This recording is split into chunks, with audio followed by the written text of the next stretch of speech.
வணக்கம். போன வீடியோவில் நம்ம குழந்தைகளுக்கு ஏற்படக்கூடிய பாலியல் வன்கொடுமையை பற்றி பார்த்தோம். அதனால அவங்களுக்கு குழந்தை பருவத்தில் என்னென்ன மாதிரியான மன சிக்கல்கள் ஏற்படுது, வளர்ந்ததுக்கப்புறம் அடல்ட் ஆனதுக்கப்புறம் அவங்களுக்கு ஏற்படக்கூடிய உளவியல் மற்றும் வாழ்க்கையில் ஏற்படக்கூடிய பிரச்சனைகள் என்னென்னன்றதையும் பார்த்தோம்.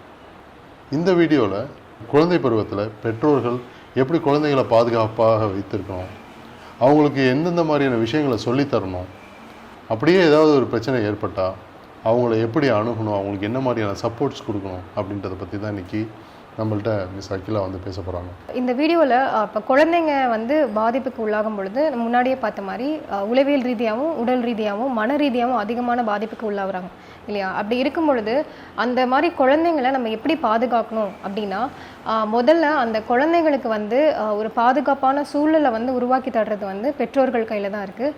அது மட்டும் இல்லாமல் அந்த குழந்தைங்க கிட்ட இதை பற்றி பேசினா அசிங்கமாயிடுமோ அப்படின்னு வந்து பின்வாங்காமல் முதல்ல அந்த குழந்தைங்களுக்காக குட் டச்னா என்ன, பேட் டச்னா என்ன அப்படின்ற ஒரு புரிதலை வந்து புகுத்தலாம்.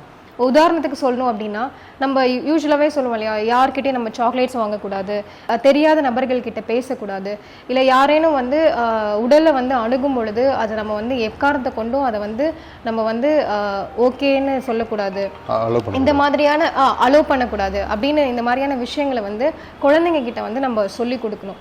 அது மட்டும் இல்லாமல் இப்போ வந்து ஒரு குழந்தை வந்து ரெகுலராக ஸ்கூலுக்கு போயிட்டுருக்கு அப்படின்னா திடீர்னு வந்து அந்த குழந்தைக்கு வந்து அதீத உடல் சோர்வு ஏற்படுறது, ஏர்லி வார்னிங் சைன்ஸ். குழந்தைகள் வந்து நல்லா தான் இருந்துட்டு இருப்பாங்க, திடீர்னு அவங்களுக்கு வந்து ஏதாவது ஒரு உளவியல் ரீதியான மாற்றங்கள் ஏற்பட்டால் அதை பெற்றோர்கள் வந்து டக்குன்னு உடனே கண்டுபிடிக்கணும்.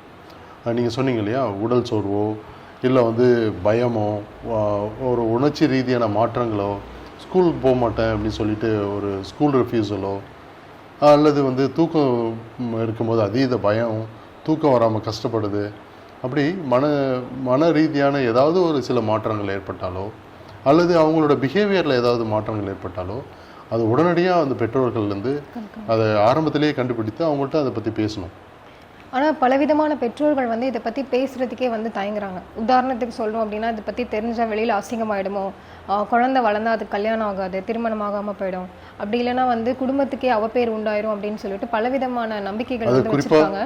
குறிப்பாக வந்து அந்த குழந்தை வந்து பல நாட்கள் தனக்குள்ளேயே பூட்டி வச்சுட்டு இதுக்கு மேலே வந்து அம்மா அப்பாட்டு மறைக்கக்கூடாது அப்படின்னு சொல்லிட்டு சில நேரங்களில் அம்மா கிட்ட வந்து தனக்கு நடந்தக்கூடிய ஒரு பிரச்சனைகளை வந்து சொல்லும் போது அந்த அம்மாவுக்கு எப்படி அதை ரியாக்ட் பண்ணணும்னு தெரிய மாட்டேங்குது.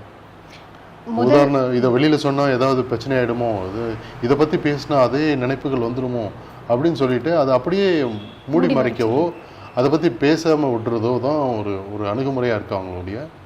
பெரும்பாலான பெற்றோர்கள் இது மாதிரி தான் அணுகுறாங்க.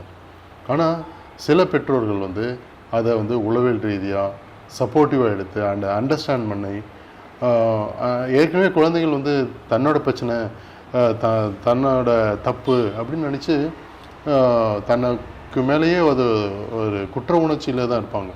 அந்த சமயத்தில் அதை வந்து அந்த குற்ற உணர்ச்சி பெரியவர்கள் ஆனாலுமே அது போகாது, பயம் போகாது. அதை வந்து சின்ன வயசுலேயே அம்மா அப்பாட்ட வந்து சொல்லும் போது அதை வந்து ஒரு பக்குவமாக அணுகி அதோட குழந்தையோட தப்பு இல்லைன்றத அடிப்படை விஷயத்தை அவங்களுக்கு புரிய வைக்கணும்.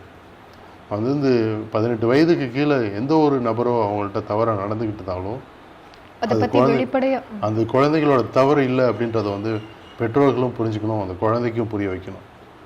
அதுக்கு அந்த பெற்றோர்களும் குழந்தைகளோட உறவு தான் ரொம்ப முக்கியம் அப்படின்னு சொல்கிறாங்க. அந்த பெற்றோர்கள் வந்து அதற்கான ஸ்பேஸை வந்து அவங்க கொடுக்கணும்.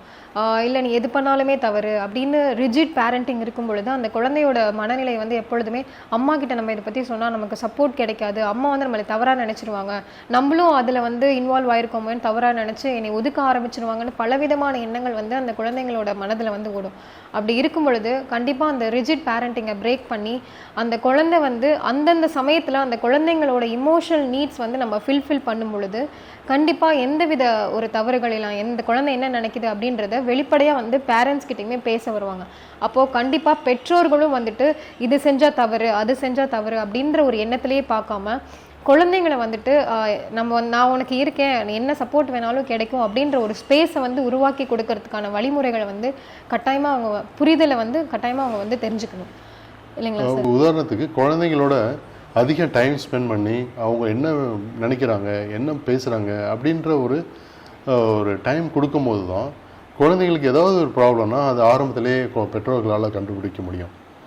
அவங்களோட டைம் ஸ்பெண்ட் பண்ண முடியாமல் தன்னோட பிரச்சனை, அலுவல் பிரச்சனை, இல்லை வீட்டு பிரச்சனைகள்லேயே உழண்டுட்டு இருக்கும்போது குழந்தைகளை வந்து ஒரு தானாக வந்து படிச்சுப்பாங்க, தானாக பிரச்சனைகள்லாம் இல்லாமல் இருக்குது அப்படின்னு சொல்லிட்டு எதையுமே கண்டுக்காமல் விடும்போது குழந்தைகளுக்கு உண்மையாலேயே ஏதாவது ஒரு பிரச்சனைன்னு வரும்போது அதை யார்கிட்ட சொன்ன முடியும், அம்மாட்ட சொன்னால் அவங்களுக்கு டைம் இருக்காது, அவங்களுக்கே நிறைய பிரச்சனைகள் இருக்கே அப்படின்னு சொல்லிட்டு அது தனக்குள்ளேயே வச்சு பூட்டி அந்த பிரச்சனையை மேலும் தொடர்கிற மாதிரி ஆகிடும், சூழல் உருவாகிடும்.